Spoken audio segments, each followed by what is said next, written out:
Hi there. Welcome to Have It All. I am your host and the creator, Anna K. Morris, and I'm thrilled that you're here because if you are here, it means that you're interested in having it all, or maybe you're curious about what I and my guests have to say about having it all. Can we? Do we know what it is that we want? And once we get it, are we wise enough to know that we have it? And are we worthy enough to hold on to it? That's what we'll be exploring on the podcast. I'm so happy you're here, and let's get started. Hi, everybody. Welcome to the Have It All podcast. And I am so excited to be here with Rachel Truair. She, in fancy terms, is the Chief Marketing Officer at Simpro. I don't know what Simpro is, Rachel. Kill me. What is that? Business. Software business. Okay. And that is not how we met. How we met was in like the do I say dredges? Like, I don't know if that, I mean. It was before the dredges though. Before the dredges. You were pregnant. I think I was. Yeah, maybe right when I got pregnant. I met your husband first. Yeah, you met Ryan first. Yes. Yeah. Like so, outside. Yeah. So for those of you who are new to me, how I do everything is based on intuition. And I remember walking by your house right when we moved into the neighborhood. This was in this cute neighborhood in Austin, Texas. And I remember walking by that house and I was like, oh, I can't wait to be friends with them. And Derek was like, have you met them before? And I was like, no. And he was like, based on what? I'm like, based on their house. And he was like, that's really shallow. I'm like, it's not actually. That house would be my house. And we have a similar style. And the way that they thought through everything tells me that they're people I want to hang out with. And then I met Ryan, and then eventually I met you. Yeah. Yeah. And here we are now. Very welcoming house. We met a lot of people through that house because people would walk by and knock on the door, say hello. It was a very, it had the sidewalk out front. So we had a lot of foot traffic. But yes, it was such a fun. We also had a gate and a fence. I mean, people had to go through. A little arch. Yeah. But it was I think people were drawn into it, Actually, there's a thing, Frank Lloyd Wright, the architect, talks about how he used hallways in his designs because he found them he would make the hallways skinnier and smaller because he found them to make a sense of safety for people to travel through to the next place. So I always thought that the arch was like a way for people to feel comfortable, like coming through to our house. It's like a portal, right? Yeah. I love that. I love that. Well, I'm so excited to have you on the show today because I've recently renamed it from the Abundance Podcast to Have It All. And when I was thinking about who are the people that I want to talk to about having it all, you were like top of the list because we met in, right as COVID was beginning. Yeah. Right. We were also beginning parenting journeys. Right. Yeah. And we did an artist wake group together. Right. At the time I was leading that, which I actually think I'm going to lead another one in September. So that's something that I've been journaling about. Yeah. And I remember you having all of these aha moments about things that you wanted in your life. Yeah. And now, what is it? 4 years later, our kids are how old, right? 4, almost 5. It's crazy. I don't know if Jack says 4.5, but Theodore would. Does say 4.5. Yeah. He's about to get into months. I feel like. I think he's about to state the months. Yeah. Theodore is 4.5, not 4. Oh yeah, no. Jack corrects me daily. He would be correcting me right now, but thankfully he's not in this podcast right now. Sometimes, but not today. And then you've gone on, I've watched you do all of those things. Yeah. It's been a while, 4.5 years, that's for sure. So I think I was already on my journey when I met you. Like that house was a huge project. And a big transition point for us too. So yeah, I mean, a little background is that I took a very non-traditional path to adulthood. I graduated a year early from high school, didn't go to college until I was 27 years old. So I spent 6 or 7 years pursuing my dream of being a professional horseback rider and owning a barn and having, clients. I loved horses. That was what I wanted to do. And I did that for a long time. And it was always a struggle, and it was really hard, very socially isolating. And eventually I hurt my back, and then I was in pain all the time. And so I transitioned into the only thing I could do without a bachelor's degree when I was 21 years old was go to this little tiny startup. And I'd always also, in addition to riding horses, had a passion for writing. And so I started doing blogging for that company, and essentially over time, it became a very big company. I was the second employee hired, and it grew and it grew and grew over the course of 9 years I was there.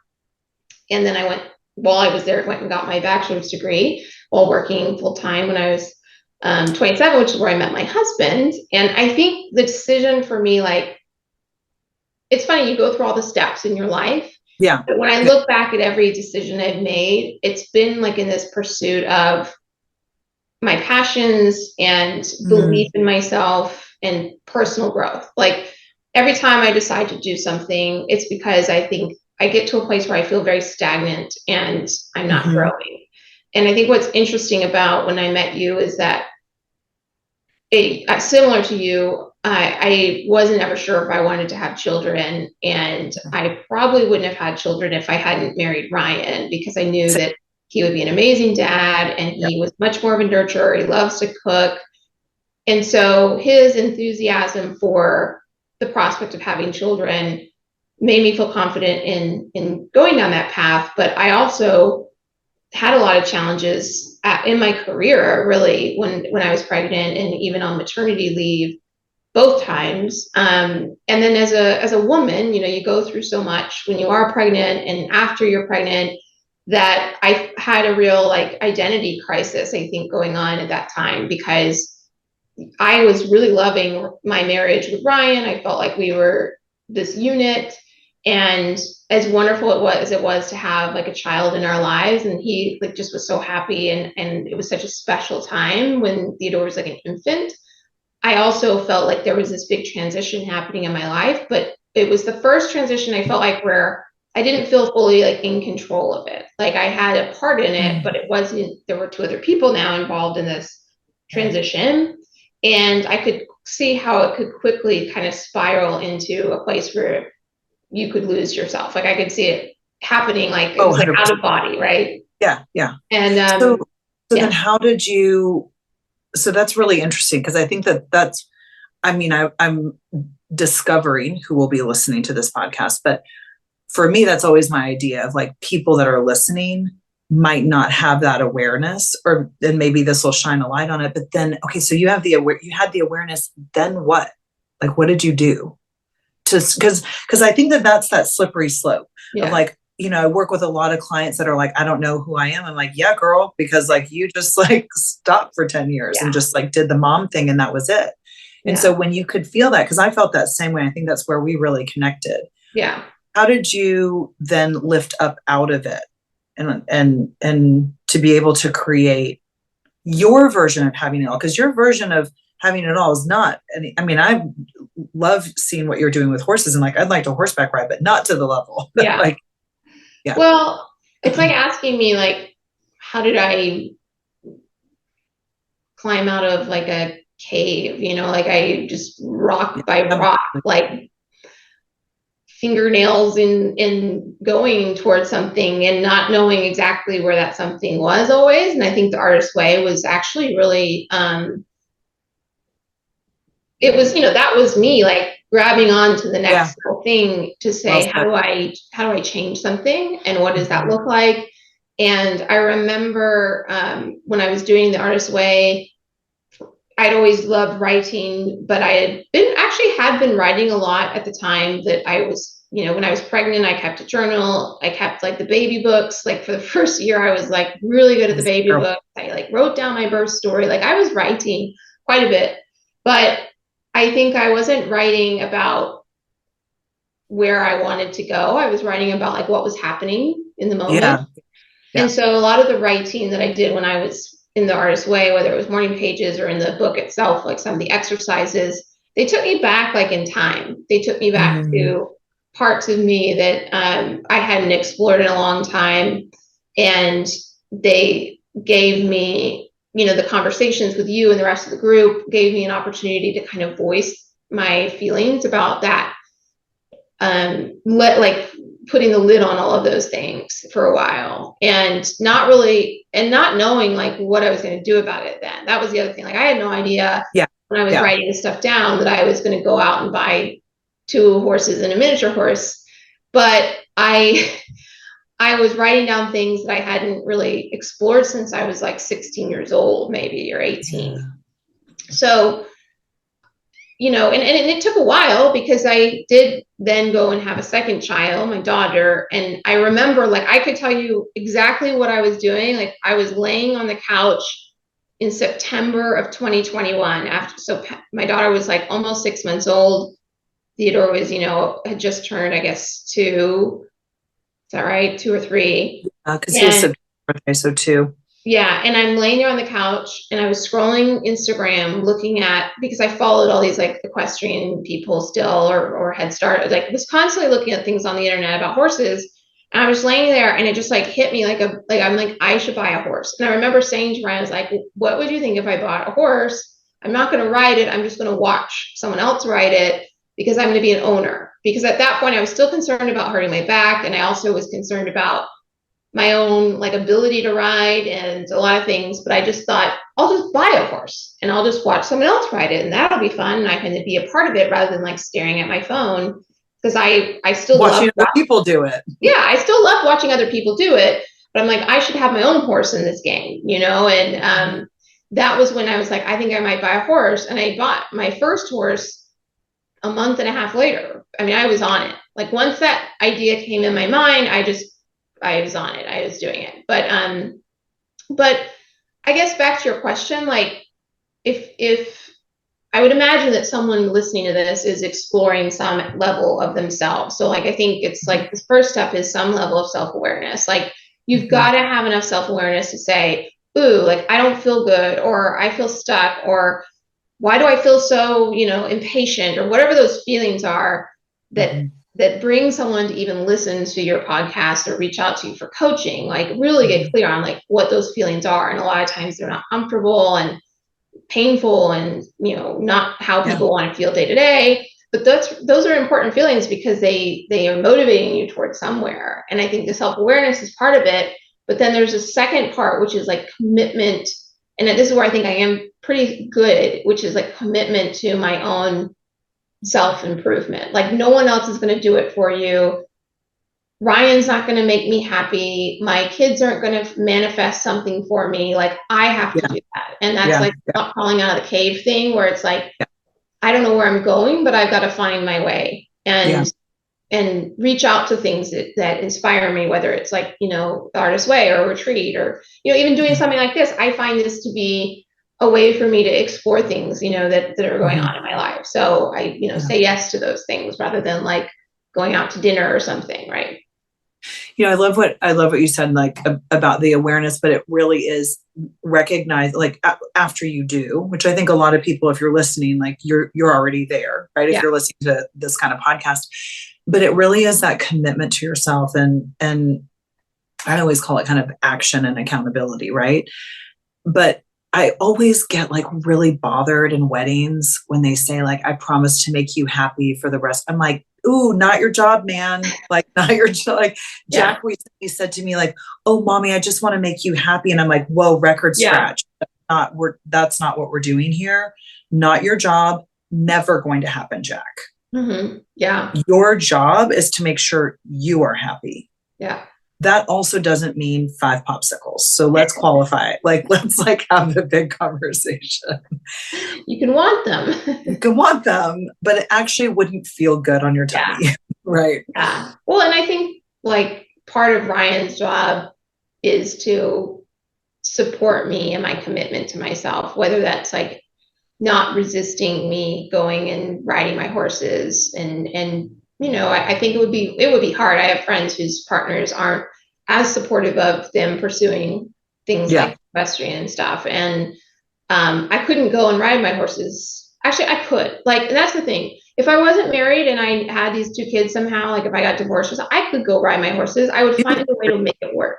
So I think that's the thing is like, if you have a partner and they're not supporting that, then it's like, then why are they your partner? Like, how are they your partner? Because on your own, you would find a way if it meant that much and you were accountable to yourself. So to me, it's like that should be the minimum expectation of a partner, is that they don't stand in the way of you pursuing the things that are going to bring you joy and help you be a better, more full person. And something I really value about Ryan, what, drew me to him, is that he always was like that. Whether it was, I remember when we were first dating and there was this, like, it was called Play Me, I'm Yours, a bunch of pianos they put all over downtown Austin. They were painted beautifully. And I had wanted to go down and see them, but like I didn't have anyone to go with. And like, we weren't even really kind of dating, I don't think, at that point, or maybe we've been on one date or something. But I was like, hey, do you want to go walk around and look at these pianos? He's like, yes. Like, he was like, 50, I'll be there in 30 minutes, and I'm sure like he could care less about the pianos, but like he made it a priority and he supported me in going to look at them. Yeah. And so I think that's super critical too, is like evaluating your relationships and the people around you and whether they're really your partner in that. Because I think on my own, I'm a pretty strong person. So if when I'm feeling like there's friction between me and Ryan, it sometimes is related to like, is there a partnership here? Because I think that's like the bare minimum of what I think families should be and relationships should be. The partnership part. Yeah. So that's interesting. That brings me down a different path than I planned, which I love. So in having it all, right, you've got this amazing partner who's really supportive of your dreams. And how have you navigated when it feels off balance?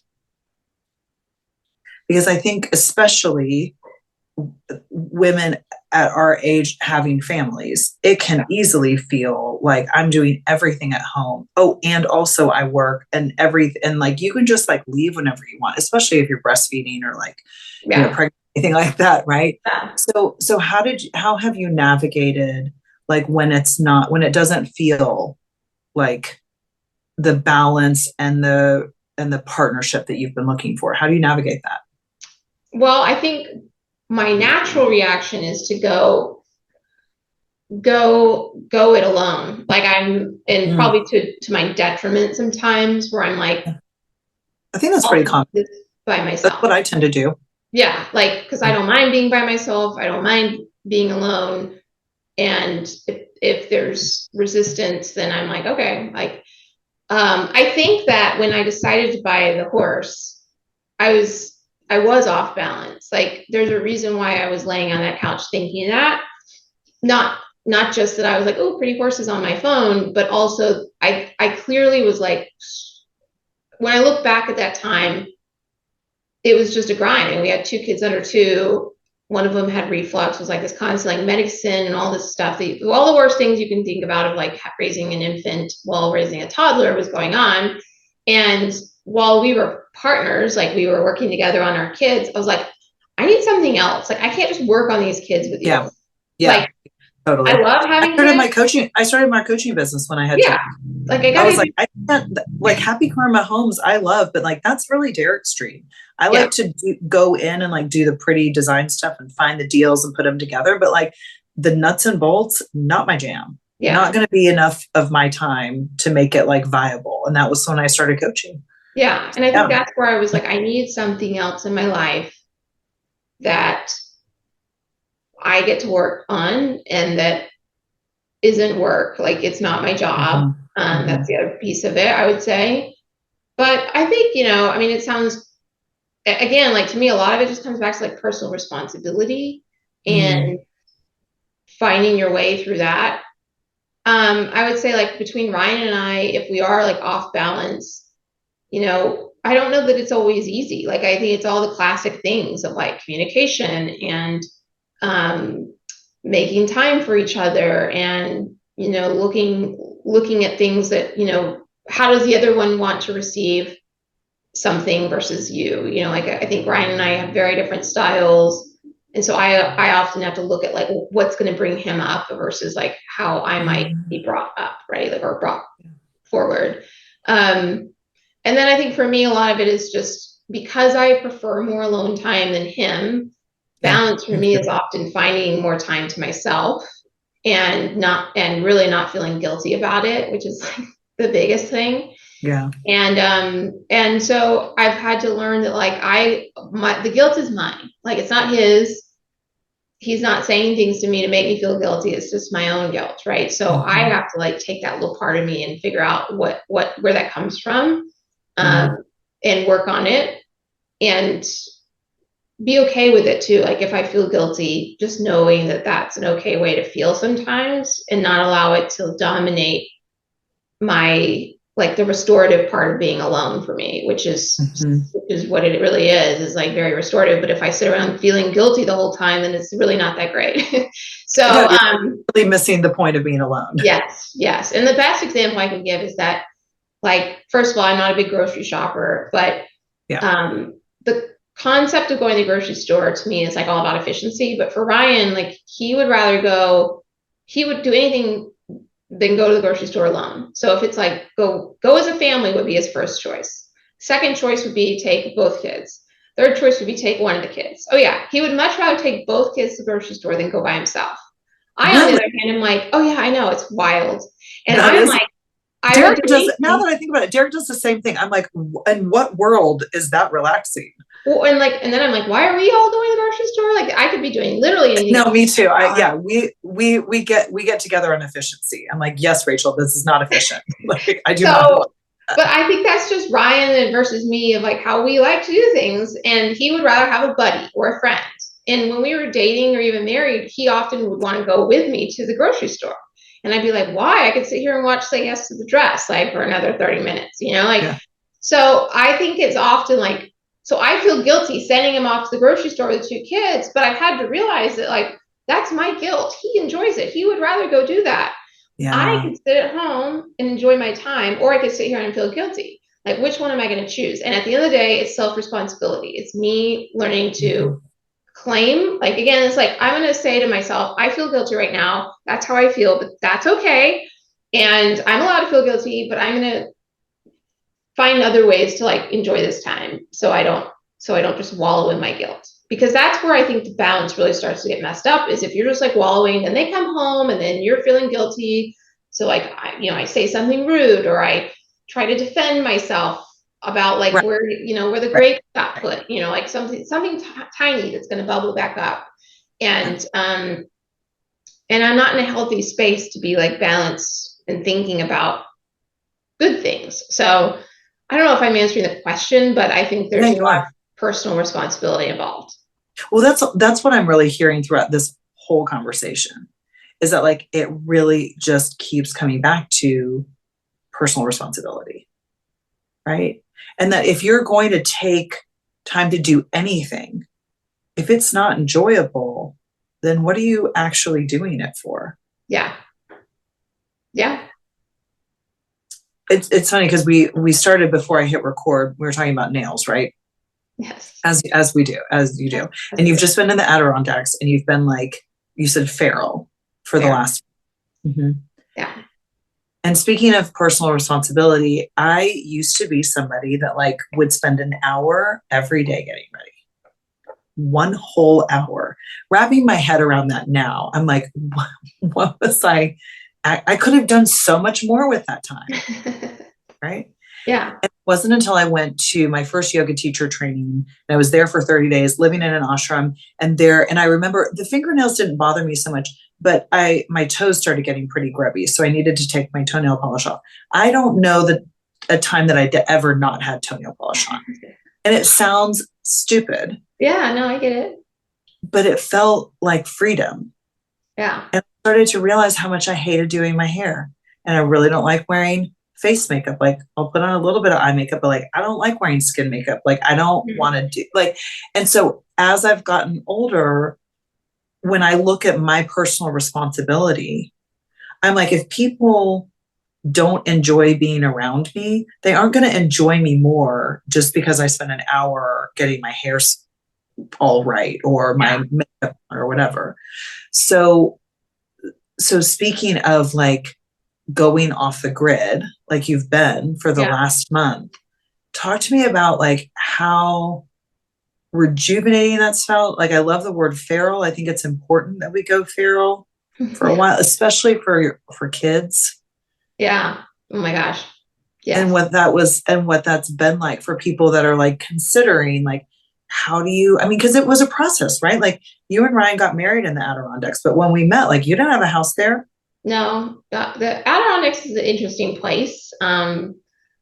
Like another manifestation for sure. I remember in the Artist Way telling you I remember so about vivid that I had that. like a major Yeah. desire to have a place in the Adirondacks, and that I felt jealous of anyone that had, because there Yeah. was one whole thing about jealousy or something. There Like, what I love teaching jealousy. Jealousy is yeah. my favorite. I have full And body chills right now. I'm like, yes, Rachel, jealousy. Like, cause you're like looking at the horses. yeah, the Like I love horses. looking at people. Like there's a bit of jealousy and envy there that The like drove you to horses buy a were, yeah, horse. the horses were a different form of like envy, I would Mhm. say. Jealousy to me is like, envy is like, wow, I kind of aspire to that.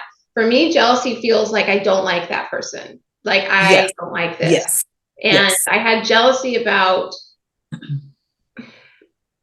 I don't know what, if it was just that I think at that point when I met you, so Ryan and I got married in 2013 up there, and we had at one point like started like getting this idea that we wanted to buy a place in the Adirondacks. And it was not like, it was probably like 2014 or 15. Like it wasn't long after we got married. We weren't really in a position to buy a place, but I was like, Ryan lives in the future. Ryan is like, I always tell him he should be a life coach if his job doesn't work He out. would be Ryan amazing. lives way out in the future. He And does. Ryan's like, let's go look for houses and this and this and that. And we had a lot of like ups and downs of looking at houses, and Ryan, we walk into like a $3 million house. Ryan's like, it's perfect. And I'm like, yeah, but we live in a $400,000 house in Austin. Like, we're not buying this. We can't. So Yeah. we would have these things where I'm like, why are we looking at these houses? Like, we can't afford them. This is pointless. Like, I was very like, I like doing it, but I was kind of like, what is this? So, I just want to stop you right there because for everybody listening, the coach in me is like, that's really important. That is actually essential in yeah, the training process. And I love that about Ryan. Like you have to stop trying to figure it out. that is 100% true. And so once you just like, I mean, I buy houses all the time. And Derek was like, well, how? I'm like, not my job. He's like, great, because it's my job. But, yeah, Yeah. kind of. But yeah, you have to let yourself dream and walk through the $3 million houses to even consider the next right step. So talk to us about the next right step. The next right step became that, we kept looking at stuff. We just when we were up there and whatever, but nothing worked out. Prices weren't great, and then financially, like we got to a place where we bought that house that in Travis Heights that was like very run down. We did a lot of the DIY on it ourselves over the course of like 7 years. So we did it in a really like affordable, painful way. Well, So great. but we did over time make that house beautiful. But the benefit of it was that we were able to, financially maneuver it such that we had the house that I had originally bought before I met Ryan, that we sold. Well, we rented it for a long time, but we sold it. And between that and some money I was making at my job because it got acquired, like we had some money to go buy a house in the Adirondacks. Like, and it was And it you was couldn't have known that. no. So this is the point of the having it all. Your job is not to figure out how. Your job is first to have the dream, that awareness. And then you started taking that personal responsibility that you've circled back to. Yes. And it's like in all these, like I've chills again. I'm like, it's not cold out. It's not cold outside. But it's like you start having all of these little pieces Line up. of the bigger puzzle line up. Yes. And I think that's where like Ryan's personality really helped me, because I live in a very kind of practical world, but I'm not afraid of risk. So I will take a very big risk I've taken risks in my life. I didn't go to college. Like I've done things in my life that are really risky.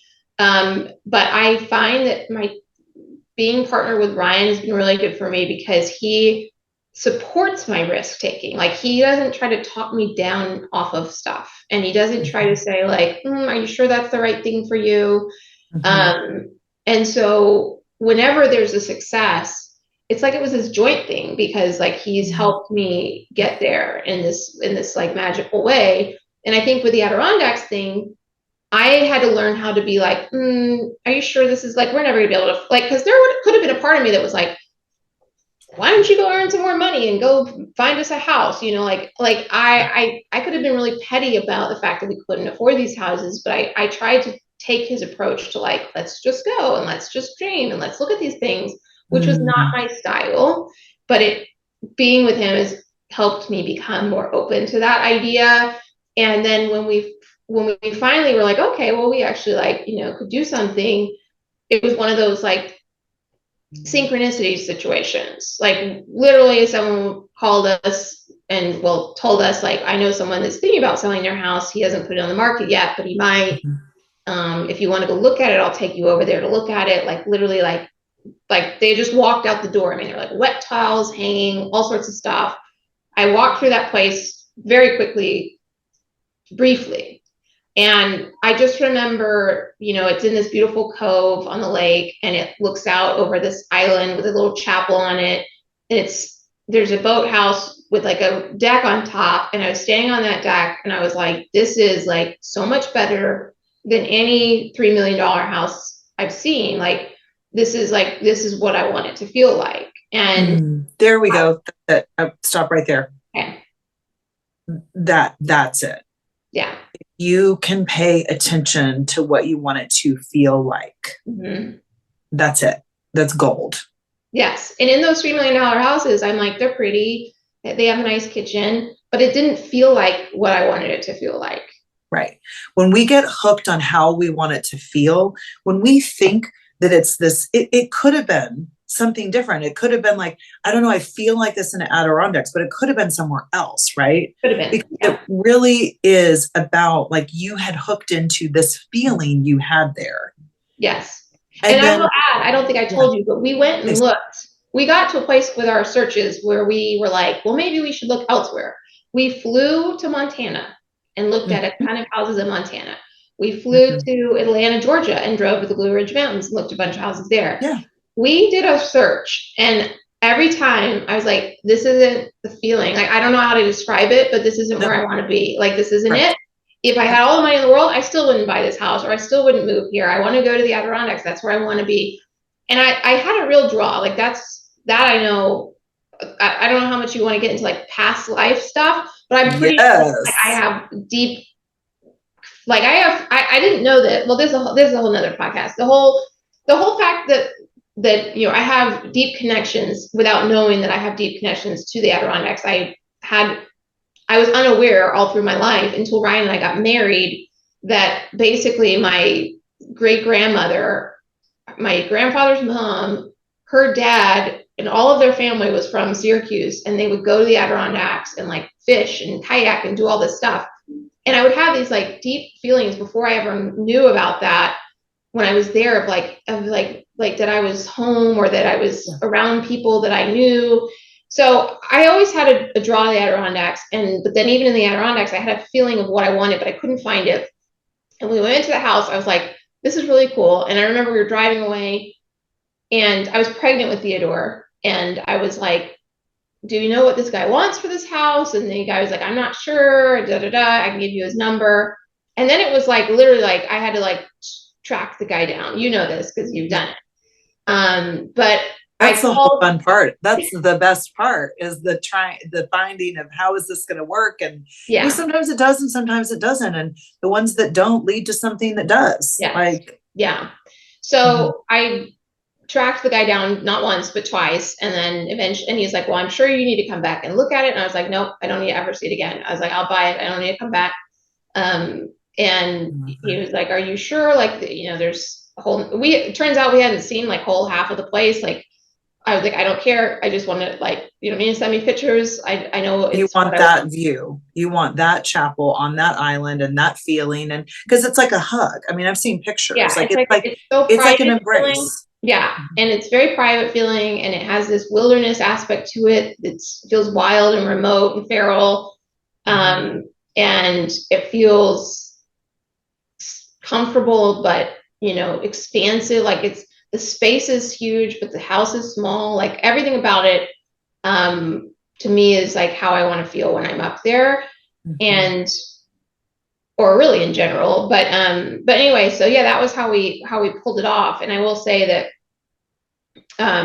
when I am there, that is the feeling I have. Like I have this feeling of like the state I'm in is like in this very kind of like peaceful, but like zestful. Like I'm peaceful, but I have this feeling of like I want to just like go and do so much. Like I don't need to go anywhere. I just want to like achieve so much, and I want to be a part of the world, a bigger part of the world than I am. But I also realize I am such a small part of the world when I'm there because I feel small there.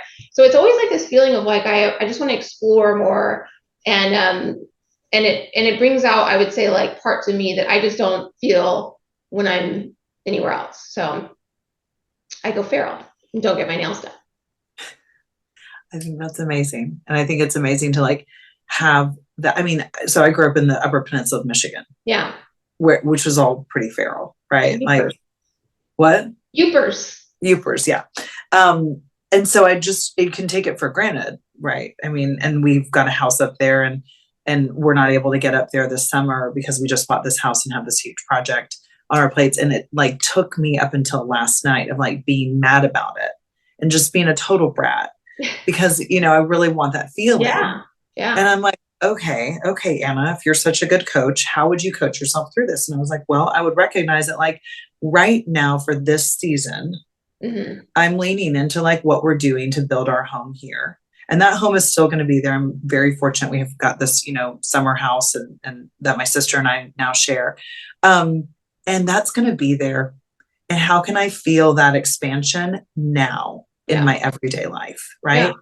And come January, I'm going to go ahead and book it. Like I didn't book it far enough in advance. I'm always kind of like waiting to do something. And I'm like, when I'm hearing you talk about that personal responsibility, I can see where I wasn't straight with Derek about like, this is really important to me and it has to happen. Yeah. I wasn't straight like that about it. And I didn't take that personal responsibility because I also knew we were buying this house and I felt guilty. I can't have both. I mean, I almost didn't go this summer because I was like, we have so much going on. There's all sorts of things. Like, I don't know, the horses and this and this and that. And there was only this very narrow window in time that we could go.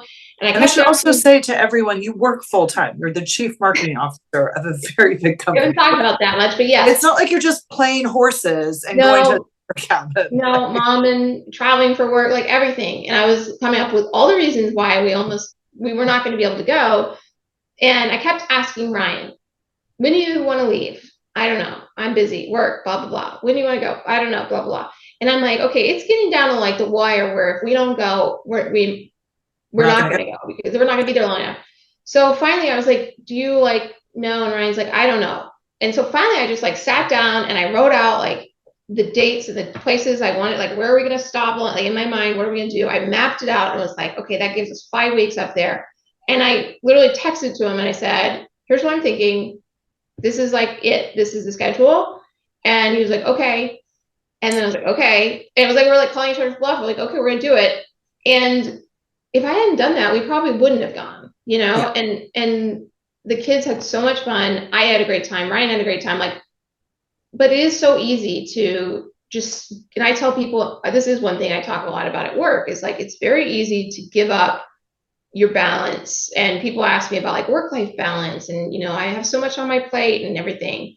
And I tell people, first of all, like, you are responsible. Like, there is enough autonomy in most people's jobs that no one else is going to create work-life balance for you. It is really about your ability to carve out the time and what's important to you and how you're going to do it. And some of that in work is often, what are you not going to do? And I tell people all the time, before you start planning something new, find a few things you want to stop doing, because I'm sure there's lots of things that aren't working or are a waste of your time, or you just started doing them because someone else asked you to do them and that person doesn't even work here anymore. Like, no one is going to come after you if you stop doing those things. Or raise your hand and say, hey, I have these 3 things.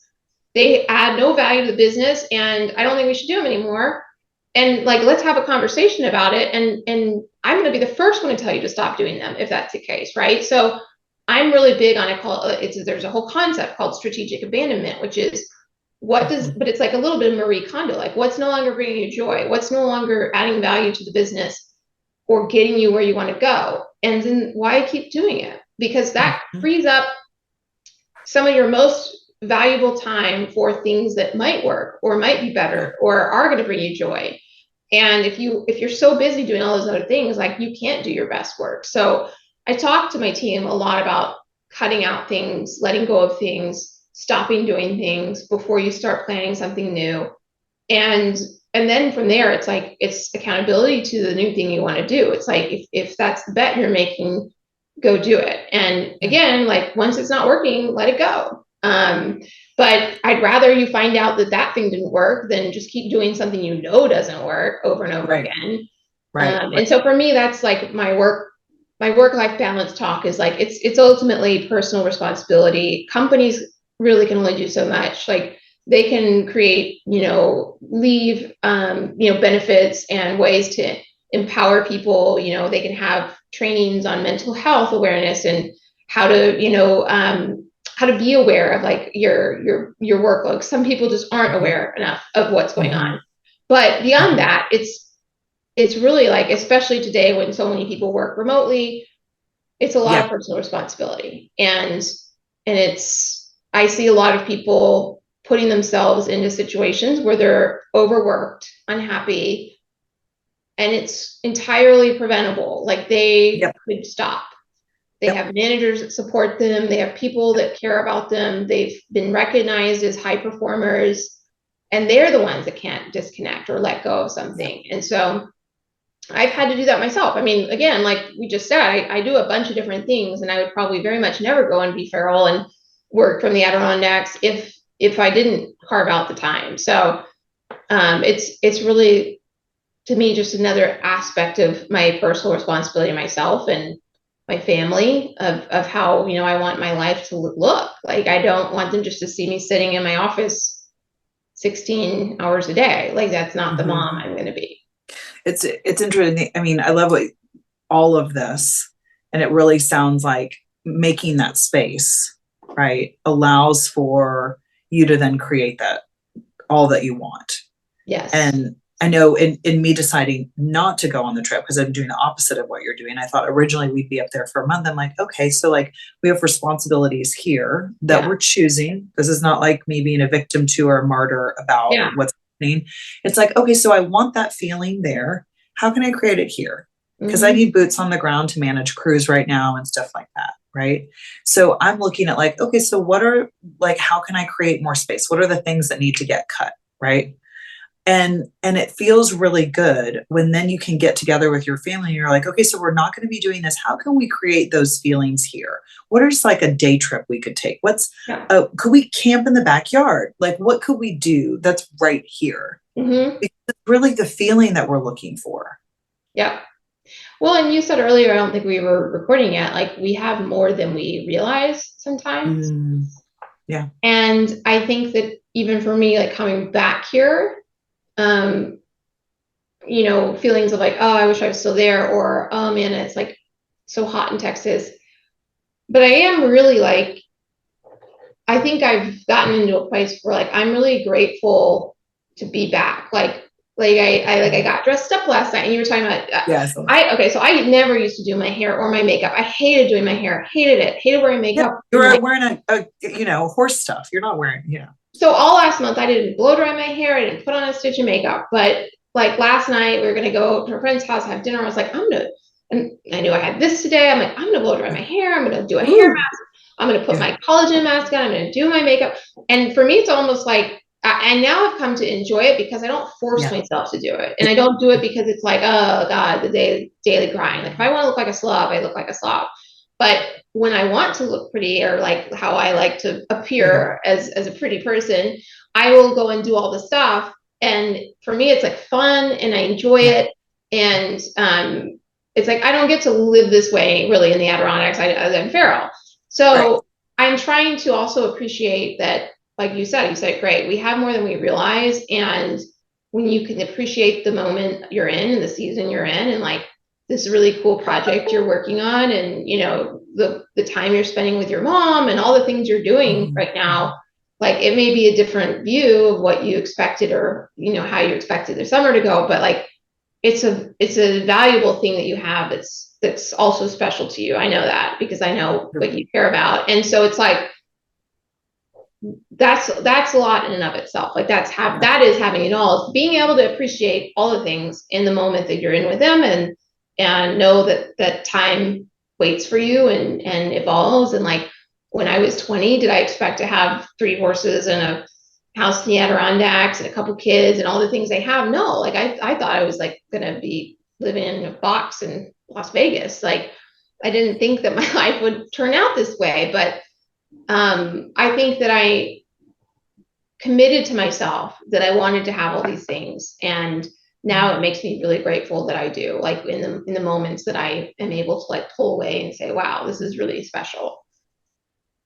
Yeah, it is really special. And so I want to wrap up with one question, which I think you've been answering all along. But quite simply, do you think we can have it all?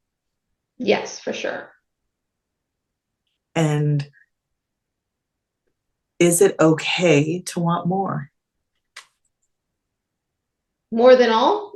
Well, I would say it's okay to want what you want. And I think what you want changes. Like when I'm 70, I might want something different. I might want nothing to do with the Adirondacks. Let's hope so. I mean, how boring if we want the same stuff. Exactly. So I'll tell you something right now. The one thing that I wrote about in the Artist Way that I always think about is writing and my love of writing. And, you know, I don't write as much as I want. You know, classic, like, oh, maybe, you know, I want to write a book and all these things, but never doing them. And someone said to me recently, they were like, you know, you can write when you're like really old. And I realized, I was like, you're right. Like, I'm not always going to be able to go and ride horses the way that I am physically, like probably. And you won't want to, like, it won't feel good. Yeah. So it's great that I'm doing that right now, but I have a long time, hopefully, if all goes well, left in my life. And the time for me to write may be a different time in my life. And I am writing a little bit. I entered a writing contest recently. Did I tell you that I No. I couldn't remember if I told you when we talked, but I entered a writing contest, interestingly, about horses. So I worked on it when I was in the Adirondacks every morning. It was like my morning pages, but I was working on it. I'll send it to you. Okay, send it to me. Anyway, so I did do some writing up there, but like I have so much time left. And I think that's the other thing is people get really impatient with their lives. And as my mom likes to say, life is long. Like, I love that your mom says that. I think about it I think about it daily. I haven't told you this, but oh really? Yeah, I do. I literally think about it all the time. Every time I'm like, I don't have enough time. I'm like, life is long. Yeah, it really is. And I look back on when I was writing my horse contest entry, I was writing something and I realized how young I was. Like how I remember thinking I had all this pressure on me to be a certain way at 17. And I did the math and it was like only, you know, it's only 11 years more, 12 years more than how old Theodore is right now. And I'm like, how could I have expected myself to be in a place that I thought I needed to be in when I was 17 at that age? Like I was in such a hurry and really so young and so inexperienced in all the ways. So I would just say that, you know, life is long and are what we want, and having it all means different things at different times.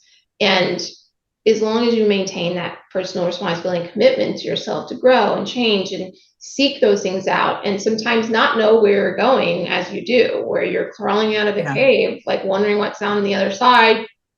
Could be good, could be bad, could be something you want, you don't know. That is the meat of life, I think, and like what's really valuable and meaningful. And so I think that it is okay to want more, and in doing so, I think you learn a lot about yourself. Thank you so much. This has been amazing. Personal responsibility. I'm absolutely upset. Like it was woven through so beautifully so many times. And then life is long. What a nice way to end with a a little shout out to your mom for saying that. I don't remember her. Libby. Libby. Yeah. So thank you, Libby, for that. Thanks, Anna. Thank you so much for everybody listening. People can find you. Can they find you? What? Literally everywhere. Literally everywhere. LinkedIn, Twitter, or X, Instagram, I'll put all the links. You search my name on the internet. You are not on TikTok. Oh my gosh, yes, I'm all over TikTok. I'm an equestrian wannabe influencer on TikTok. So yes, lots of perspectives on TikTok. We'll talk more about that. Okay. Thank you so much for everybody listening. Feel free to subscribe so that you don't miss an episode. And I'm so excited to be with you next time. Okay. Thanks for being with us, Rachel. This has been fantastic. Thank you so much for being here. It is an honor and a privilege to have this conversation with you as we expand in the world. What is it that we want? Do we believe that we can have it all? I hope this episode gave you some insights and some things to think about, and most importantly, some actions to go and take in your own life. If one of those actions is reaching out to me, I'm so thrilled and honored. You can always find me on my website, annakmorris.com, and you can always send me an email, hello@annakmorris.com. DM, texting, if you have my number, any of that is great too, and I would love to be in touch with you and help you have it all. I love you, and thank you so much for being here.